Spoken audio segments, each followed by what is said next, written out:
Indigenous people have inhabited the island of Taiwan for at least 6,000 years. However, the history of Taiwan is most often traced back to 1624, when the Dutch colonized the western part of the island, which they called Formosa, while the Chinese Ming dynasty controlled the east. When the Dutch began to lose power in the region, the Chinese Qing dynasty took over in 1683. The two halves of the island were united under Chinese rule, but they remained largely separate until the early 20th century. In 1895, after defeating China in the First Sino-Japanese War, Japan was awarded Taiwan as a Japanese colony. Under its new Japanese rulers, the island was renamed Taiyo, or Taiwan in Japanese, and underwent rapid modernization. The Japanese built extensive infrastructure, including railroads, roads and irrigation systems, as well as schools and hospitals.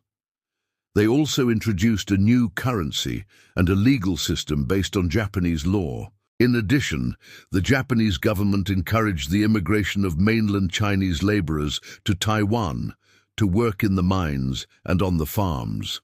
As a result, the population of Taiwan grew from about 2 million in 1895 to over 3 million by 1915. The Second World War saw Taiwan caught between two opposing sides. Initially, the island was part of the Japanese Empire and was heavily involved in the war effort, with many Taiwanese men being conscripted into the Japanese army.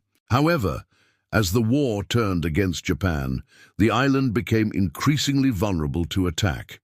In October 1945, as the Japanese were preparing to surrender, the nationalist Chinese invaded Taiwan and took control of the island. The following year, in May 1946, the island was officially returned to China and became a province of the Republic of China. However, this period of Chinese rule was marked by conflict between the nationalists and the communists. The nationalists, led by Chiang Kai-shek, had come to power in mainland China in 1928 after a decade of civil war against the communists. But by the late 1940s, the communists had gained the upper hand and were closing in on a victory. So Chiang Kai-shek and his government fled to Taiwan in December 1949, taking with them much of the country's gold and foreign exchange reserves.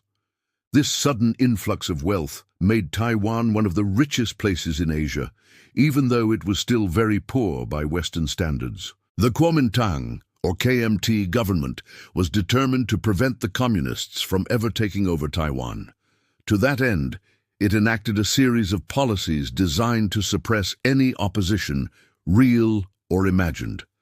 The KMT also adopted a policy of go local, which aimed to change the ethnic composition of Taiwan by encouraging immigration from mainland China. These policies were extremely unpopular, and they provoked a major crisis in 1950 when thousands of Taiwanese students demonstrated against the government. The KMT responded with a violent crackdown, killing hundreds of protesters and arresting thousands more. This event, known as the February 28th incident, remains one of the most traumatic episodes in Taiwanese history. The situation on the mainland grew increasingly dire as the years passed. By the mid-1950s, the Chinese economy was in sharp decline, and millions of people were fleeing to Taiwan to escape poverty and persecution. This influx of refugees strained Taiwan's resources and caused social tensions to rise. Despite this, the KMT government continued to resist the communists with U.S. support. It engaged in a number of cross-strait conflicts, most notably the Battle of Kinmen in 1949 and the Battle of the Yalu River in 1958. These clashes resulted in thousands of deaths on both sides and heightened fears that a larger conflict was imminent. By the mid-1970s, however, the situation had begun to change. Relations between the United States and China were improving, and many countries around the world were beginning to recognize the People's Republic of China rather than the Republic of China. Facing international pressure and growing domestic opposition, the KMT government began to loosen its grip on Taiwan. In 1979, It lifted martial law, which had been in effect since 1949, and allowed for the formation of political parties other than the KMT. However, despite these reforms, the KMT continued to refuse to hold free and fair elections. Instead, it manipulated the system to ensure that only pro-KMT candidates could win. In the late 1980s and early 1990s, this policy of rigged elections caused widespread discontent among the Taiwanese people, leading to a series of pro-democracy protests. The KMT responded with a violent crackdown, but this only served to further galvanize the opposition. In 1996, Lee Teng-hui became the first directly elected president of Taiwan. A staunch opponent of unification with China, Lee set about transforming Taiwan into a fully fledged democracy. He introduced sweeping reforms that included a new constitution, a new electoral system, and a new legal code. These changes were met with resistance from the KMT, which feared losing its power base.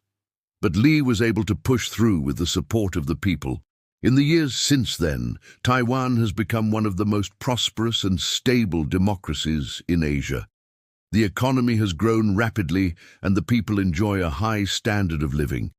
The government has also made great strides in promoting human rights and democracy.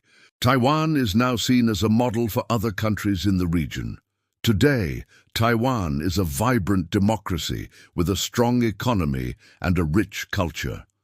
The people of Taiwan are proud of their country and their identity. They have a strong sense of national pride, and they are determined to defend their hard-won freedom and democracy. Taiwan is a true success story and an inspiration to all who believe in the power of democracy. Taiwan is a small island off the coast of mainland China, with its own unique language, culture, and history. For centuries, it was ruled by China, but today it is a thriving democracy with a strong economy.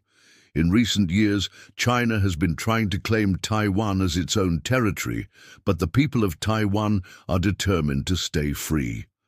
The history of Taiwan is a long and complicated one. For most of its history, it was known as Formosa and was ruled by various Chinese dynasties. In the 17th century, the Dutch colonized part of the island, but they were eventually driven out by the Chinese. In 1895, Japan defeated China in the First Sino-Japanese War and was awarded Taiwan as a result. During World War II, Taiwan was occupied by the Japanese, but after the war, it was returned to China. In 1949, the Communist Party won the Chinese Civil War and established the People's Republic of China. The defeated nationalist government fled to Taiwan and established the Republic of China. For a time, there was a split between the two governments, with each claiming to be the legitimate government of all of China. However, over time, the two governments have grown increasingly separate, with Taiwan developing its own distinct identity. Today, Taiwan is a vibrant democracy with a strong economy. It is home to some of the most innovative companies in the world, including TSMC, a leading manufacturer of semiconductors. Taiwan's thriving democracy is a beacon of freedom in a region where many countries are ruled by authoritarian regimes.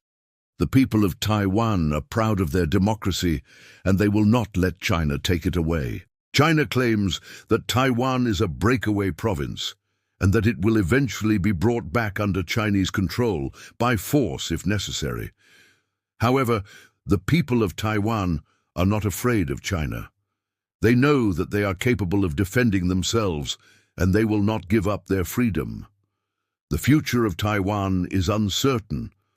China is growing more powerful every day, and it is becoming more aggressive towards Taiwan. However, the people of Taiwan are determined to defend their country. They know that they are fighting for something worth fighting for: freedom. The people of Taiwan are a small but mighty force, and they should not be underestimated. Thank you for watching. Don't forget to subscribe for more videos like this.